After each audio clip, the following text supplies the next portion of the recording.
Bonjour, I'm with Nadej again, and we thought it was spring, but winter is back in full force. So when it's cold, I like to eat a lot. So I asked Nadej to show me her recipe for broyer du Poitou. And in English that would be shortbread, and it only takes 3 ingredients. Donc pour la recette de ce broyer, nous avons besoin de farine, Okay, so you need cake flour, du sucre, sugar, du beurre and some butter. And Et- she's gonna add a fourth one, et un œuf. 1 egg. Voilà, 250 g de sucre, une petite pincée de sel, Okay, a small pinch of salt. That's a 5th ingredient. du beurre, donc 250 g de beurre également,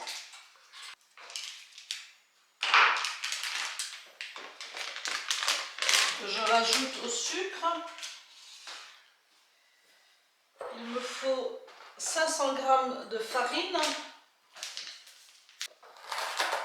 j'ai 350. Donc je rajoute un œuf entier.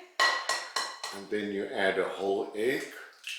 Et maintenant, je malaxe bien la pâte. And now you mix it all into a dough. Et maintenant, je rajoute la farine jusqu'à ce que j'obtienne une pâte élastique.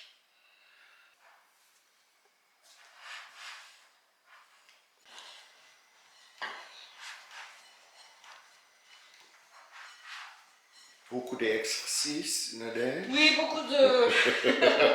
Ça muscle les bras. Oui, it's very good for the arm muscles. Oui.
Okay, I just asked Nadej if one could add something after it comes out of the oven, maybe something on top.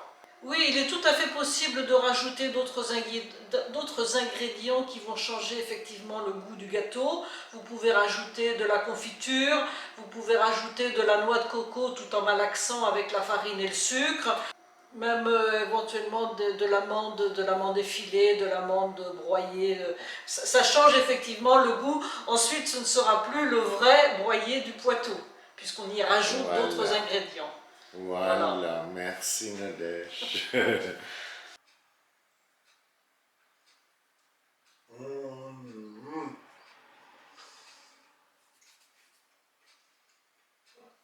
Divine. So later today we are going to walk down to the village, and I'm going to show you what a small village brocante looks like. Totally different to the big warehouse brocantes in the city. And after that, a surprise. But first this.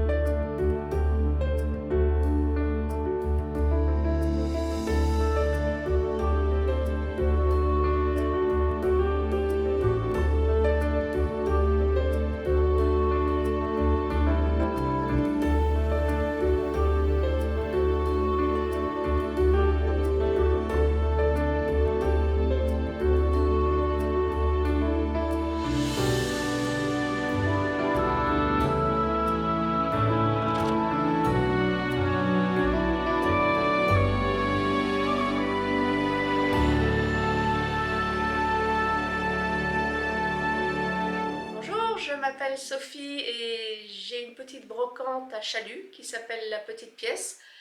Je vends toutes sortes d'objets, si possible anciens, et il y en a pour tous les prix. Vous êtes les bienvenus.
Voici un ramasse-miettes qui servait à nettoyer la table après le repas.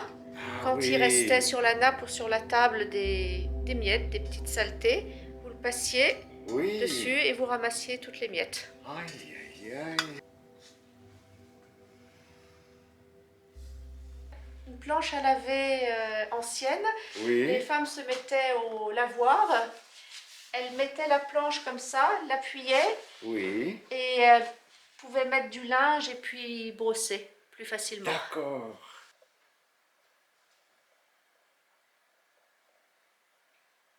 Oh, so many things to look at. Yeah.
Benoît Sardin, je suis ébéniste restaurateur et tapissier, donc je répare les meubles anciens, 18e siècle notamment, et 19e, et ainsi que les fauteuils, donc tout style d'époque.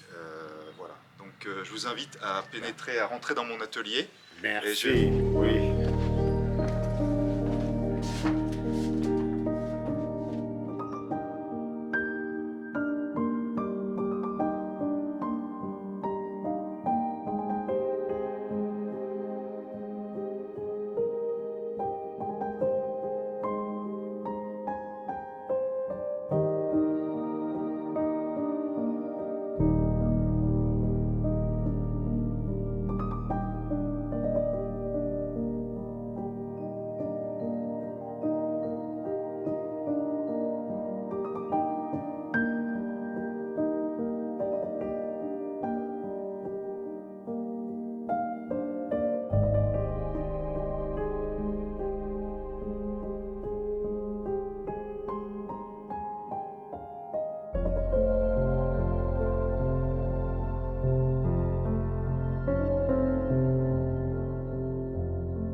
voilà, tout ce qui concerne le tissu, hein, Oui. notamment pour donc la réfection des sièges. Toute une gamme de tissus donc avec qui je travaille, avec la maison avec laquelle je travaille. Oui. Donc les clients me demandent en fonction de leur goût et de leurs envies. Voilà. Et après moi moi je mets en œuvre ce qu'ils veulent. Voilà. Hein, donc je pose mon tissu dessus. Après il y a différentes finitions. Donc vous avez des finitions clous ou galons. Oui. Alors tout ce qui concerne les clous, voilà les clous décoratifs. Voilà, les petits clous décoratifs ou le galon. Oui. Les galons, donc les galons qui sont là. Voilà, donc ce sont des catalogues. Hein. Les gens choisissent sur catalogue. Voilà, toute une gamme. Ah, magnifique. Oi, oi, oi. Voilà. Voilà, donc on essaye de respecter à chaque fois le style et l'époque du siège. Hein, pour que ça soit quand même qu'il y ait un rendu, voilà, que ça corresponde un peu à l'époque et au style du fauteuil. Donc ça c'est pour tout ce qui est donc la réfection de siège. Et puis la partie à côté donc concerne l'ébénisterie, donc tout ce qui concerne la restauration à proprement dit. Donc la réparation des bois, le vernis au tampon notamment, donc ce sont des vieilles techniques, ce sont des vernis que je prépare moi-même, et oui. donc à base de gomme laque, donc ce sont des vernis très anciens. Alors la particularité du vernis au tampon, c'est un vernis qui ne reflète pas. Oui. Donc ça c'est le vernis qu'on utilise en restauration de mobilier ancien. Hein. Voilà. Alors après il y a des finitions, tout ce qui concerne la cire également, donc on peut les préparer nous-mêmes. Ou bon voilà, il y a tout un tas de choses comme ça pour mettre en valeur le mobilier. Oui. Alors surtout on est dans une optique de conservation. La restauration de meubles c'est de la conservation. Il ne faut surtout pas abîmer le mobilier et puis le rendre bon, après fonctionnel, qu'on puisse s'en servir par la suite. Voilà. Donc après, je travaille vraiment tout type de meubles. Hein. Ça va du siège à la commode Louis XV. Oui. Voilà, il y a tout un tas de choses. Voilà.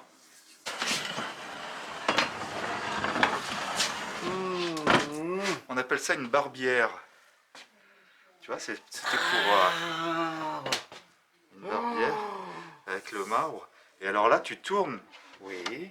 Hop, Aïe, aïe, aïe. il y a le petit tiroir. Tu vois, Magnifique. tu ouvres. Aïe. Et là, donc, tu as les tiroirs qui s'ouvrent également. Comme ça. Aïe. Oh, Voilà. magnifique. Aïe, aïe, aïe. Très beau petit meuble, mécanisme Oui. Louis XV également.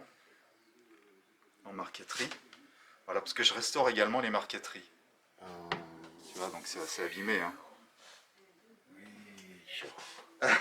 Oh, magnifique. Aïe, aïe, aïe.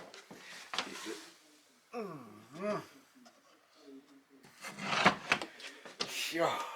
Voilà. Parfait, merci. Et vous jouez le violon? Alors également, je restaure, je répare les instruments de musique. Ah. Alors, plus ou moins, c'est plutôt voilà, on va dire les instruments quatuor, c'est-à-dire le violon, tout ce qui est violon. Voilà. Yo, yo, yo. Alors ici, on est vraiment sur toute époque, tout style. Par exemple, celui-ci est d'époque Napoléon III, c'est-à-dire 1860. Ah oui. Ça, c'est plutôt récent, c'est de 1900. Et là, vous avez le fauteuil typique Régence, Louis XV, qui date de 1730. Yo, Voilà, Louis. très ancien. Ça, c'est très très ancien, 1730. Voilà. D'ailleurs, on voit bien le travail du bois qui a vraiment qui a souffert, hein, Oh oui. avec les clous successifs sur les traverses. Alors tout ça, on répare, hein, on restaure, pour que ça soit le plus invisible possible, bien sûr. Hein, et puis, voilà. Yo. Louis XV. Ça, c'est Louis XV. C'est 1730-1740. Wow. Voilà. Ça, c'est beaucoup plus récent. Mais voilà, c'est du siège ancien également. Aïe, aïe, aïe. Alors la base, moi, je suis donc ébéniste et tapissier, Oui. mais donc il faut savoir que j'avais un grand-père qui était menuisier ébéniste, et c'est Ah. lui qui m'a un petit peu donné sa passion, Oui. donc transmis sa passion. D'ailleurs, notamment, c'est son établi, c'est à lui, tout ça, c'était à lui, c'était à mon grand-père, l'outillage ancien également. Et voilà. Voilà. Magnifique. Merci Benoît. Ben, je vous en prie. À bientôt. Merci.